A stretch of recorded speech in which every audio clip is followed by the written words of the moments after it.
le nouveau chef militaire de Madagascar, vient de semer la panique en Occident avec une décision que personne n'a vu venir. Récemment, lors d'une interview sur la BBC, il a catégoriquement rejeté une interview de la BBC en français, la langue officielle de l'île, insistant plutôt sur le malgache. « Pourquoi ne puis-je pas parler ma langue, le malgache ?» a-t-il demandé avec insistance, ajoutant « Je n'aime pas glorifier la langue coloniale. » Et par ce refus simple et profond, il n'a pas seulement rejeté une langue, il a rejeté des siècles de chaînes. Imaginez, mon peuple, en moins d'une semaine à la barre, ce colonel de 51 ans a allumé une étincelle qui pourrait réduire en cendres les derniers vestiges de la France. Un phénomène.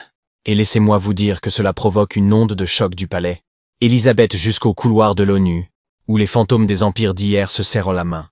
Laissez-moi vous brosser le tableau, car ce n'est pas un simple coup d'État, c'est une révolution aux couleurs vert-olive, née de la fureur brute de la jeunesse malgache. Elle a commencé il y a plus de 2 semaines, non pas avec des chars roulant au cœur de la nuit, mais avec les voix des manifestants de la génération, se envahissant les rues d'Antananarivo. Ce ne sont pas les marches de vos grands-parents, ce sont des jeunes adolescents et jeunes d'une vingtaine d'années, armés de smartphones et d'une soif inextinguible de justice, scandant Malahalo. Ça suffit, contre les coupures de courant qui ont plongé leur foyer dans le noir, les pénuries d'eau qui ont asséché les robinets, et un gouvernement qui promettait le paradis mais a plongé les 3/4 de nos 30 millions de parents dans la pauvreté.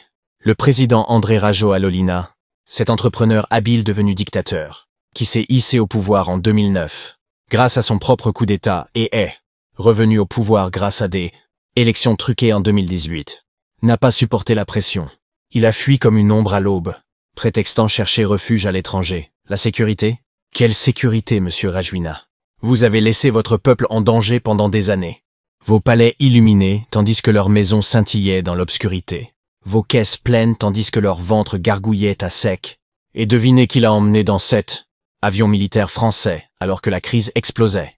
Cette même France qui fustige aujourd'hui les condamnations de Paris. L'hypocrisie est indescriptible. La France, le marionnettiste qui a tiré les ficelles de Rajoelina, a envoyé ses loiseaux de fer évacuer sa fidèle marionnette, mais est choqué lorsque la population coupe les fils. Entre en scène le colonel Michael Randrianarina, l'homme du moment, la tempête silencieuse du village de Seipiti, dans le sud aride, appelant à la préservation de la démocratie. Né en 1974 dans la poussière et les rêves d'endroit, il gravit les échelons non pas comme favori du palais, mais comme soldat des soldats, gouverneur d'Andro de 2016 à 2018 sous le régime précédent. Chef d'un bataillon d'infanterie à Tara jusqu'en 2022. Ce n'est pas un général en fauteuil. Il est le commandant du CAPSAT, l'unité d'élite de l'armée malgache, la force même qui a orchestré l'ascension de Rajoelina en 2009. Mais Randrianarina a rompu les rangs au moment opportun. Le samedi 11 octobre, alors que des milliers de manifestants envahissaient le cœur de la capitale, il n'a pas ordonné à ses troupes de tirer sur la foule. Non, il les a lancés directement dans la mêlée, saisissant l'occasion, protégeant les jeunes des gaz lacrymogènes et des balles que les fidèles de Rajoelina s'empressèrent de déchaîner. Lundi, Rajoelina ayant pris la fuite et le Parlement l'ayant destitué. Lors d'un vote éclair, Randrianarina se tenait devant le palais présidentiel vacant, son uniforme impeccable sur fond de pourpre. Il a percé les murs et a déclaré aux médias du monde entier « CAPSAT prend le pouvoir ». La Cour constitutionnelle, vestige de l'époque coloniale en briques rouges et fenêtres cintrées, a entériné la décision le lendemain, le nommant nouveau dirigeant du pays, alors même que le président déchu se lamente depuis son exil qu'il est toujours aux commandes. Quelle plaisanterie! En seulement 3 jours, ce personnage mystérieux, rare dans les archives publiques, enveloppé de l'énigme d'un véritable patriote, est devenu sans doute l'homme le plus puissant de l'île. Et le vendredi 17 octobre, sous les acclamations, les trompettes retentissantes et les épées levées à la haute cour constitutionnelle, il a prêté serment comme président de la refondation de la République de Madagascar. Une foule nombreuse s'est rassemblée, y compris les fers de lance des manifestations, le visage illuminé d'un espoir prudent. J'assumerai pleinement, complètement et justement les hautes responsabilités qu'il a promises. Ces paroles résonnent comme un vœu aux ancêtres. Mais qui est vraiment cet homme? Peu d'informations concernant le colonel Randrianarina sont divulguées au public. C'est la marque d'un dirigeant dont les actes sont plus éloquents que les communiqués de presse. Ce que nous savons dresse le portrait d'un homme d'acier, d'une personne inébranlable. Christian, décrit par le journaliste local, Rivanala Razafisson comme un homme simple mais coriace, direct et farouchement patriote. Il a servi fidèlement jusqu'à ce que la corruption de Relina empoisonne l'atmosphère. Critiquant ouvertement le président entrepreneur qui avait trahi sa propre révolte, Randrianirina a été emprisonné sans procès en novembre 2023, jeté dans un cachot à sécurité maximale sous de fausses accusations d'incitation à la mutinerie et de complot, de coup d'État. Tous criaient au scandale, dénonçant la persécution politique.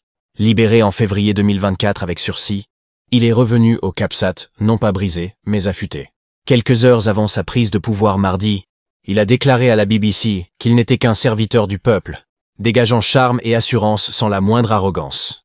L'hospitalité dans son regard, la détermination dans sa voix. Et puis est venu ce moment avec la BBC. Lorsqu'on lui a proposé de répondre en français, la langue officielle de Madagascar, il a marqué une pause, a regardé droit dans l'objectif et a inversé le scénario. Pourquoi ne puis-je pas parler ma langue, le malgache? Ce n'était pas seulement une question, ce fut un coup de tonnerre. Il refuse de glorifier la langue coloniale. Et par ce refus, il honore l'esprit malgache qui résiste depuis des générations. Ce n'est pas un simple symbole, mes chers. C'est un bouleversement radical. Un signe clair que la France est sur le point de perdre un autre joyau africain. Souvenez-vous comment le Sahel leur a échappé. L'Afrique de l'Ouest, autrefois leur terrain de jeu, est aujourd'hui une forteresse de défiance. Mais Madagascar, c'est la couronne de l'océan Indien. Un joyau stratégique qu'ils tiennent fermement depuis 1895.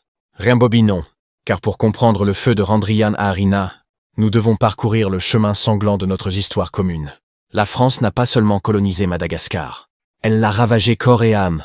Dès le XVIIe siècle, les navires français ont hanté nos côtes, établissant des comptoirs à Fort Dauphin et dans la baie d'Antonil, attirant notre peuple dans les flots de la traite négrière. En 1882, ils s'emparaient des territoires du nord et de l'ouest, lorgnant sur la vanille, les clous de girofle et les richesses inexploitées de l'île. La reine Ran d'Alonapifriam, cet ancêtre féroce que nous appelons la reine folle, se battit bec et ongles dans leur histoire tourmentée, exécutant des missionnaires, interdisant le christianisme, fortifiant les hautes terres contre leurs incursions. Elle comprenait que les laisser entrer, c'était ouvrir la voie à la servitude.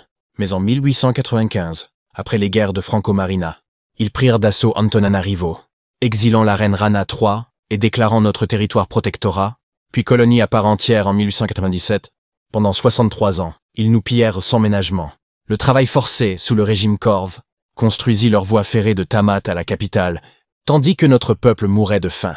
Ils extrayèrent du bois, extrayèrent du graphite, drainèrent nos rizières pour leur plantation de la Réunion. En promettant un régime militaire civil de 2 ans avant les élections, il annonce la libération. Plus que des paroles, des actes. L'armée formera un gouvernement, écartera la vieille garde et refondera la République. La France panique. Les condamnations de Macron sonnent creux, alors que leurs forces vives faiblissent. Perdre Madagascar signifie perdre le dernier point d'appui dans le sud-ouest de l'océan Indien, un coup dur pour leur empire en déclin. Et Randrianirina n'est pas seul dans cette flambée de défiance. Il est fait de la même étoffe résiliente que le capitaine Ibrahim Traoré au Burkina Faso, cet homme de 37 ans devenu la rockstar anticoloniale de l'Afrique. CAPSAT pourrait-il suivre?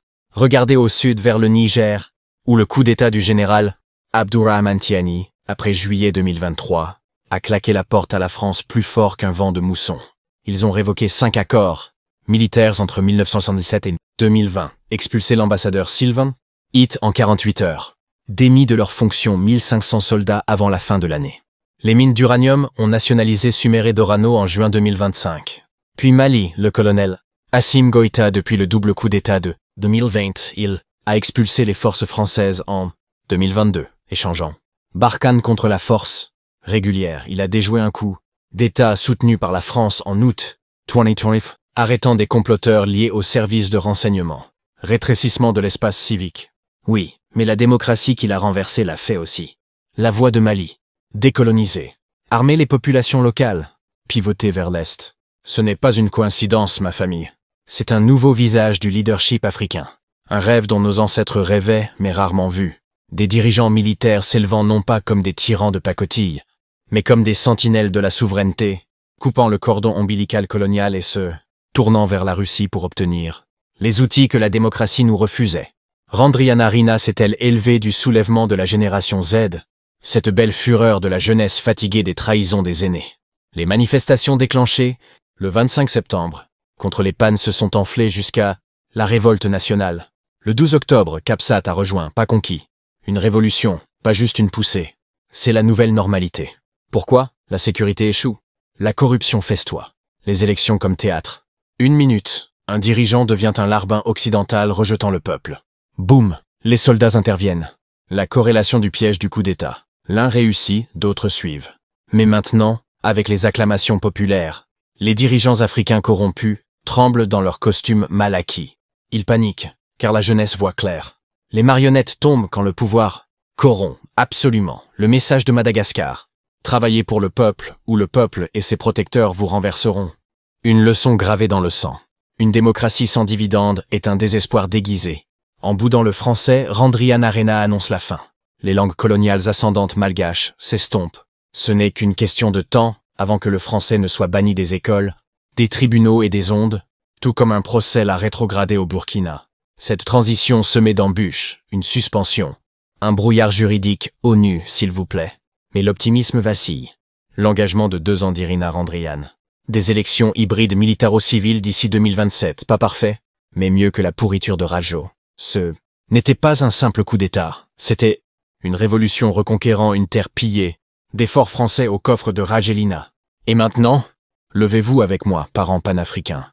Soutenez la refondation de Randrianarena, la résilience de Traoré, la ténacité de Tiani, le courage de Gotha. Boycottons les produits français. Amplifions les voix malgaches. Construisons des alliances de type AES à l'échelle du continent. La France panique face à l'effondrement de son empire. Bien qu'il s'écroule. L'aube de l'Afrique se lève. Non pas avec la bénédiction occidentale, mais de nos propres mains. Et lumière pour toutes les nations. La tempête est là, dansons sous la pluie. Alors que le serment du colonel Randrianarena résonne à travers l'océan Indien, les bouleversements de Madagascar livrent un verdict, sans appel aux élites corrompues de l'Afrique, et un projet audacieux pour son peuple.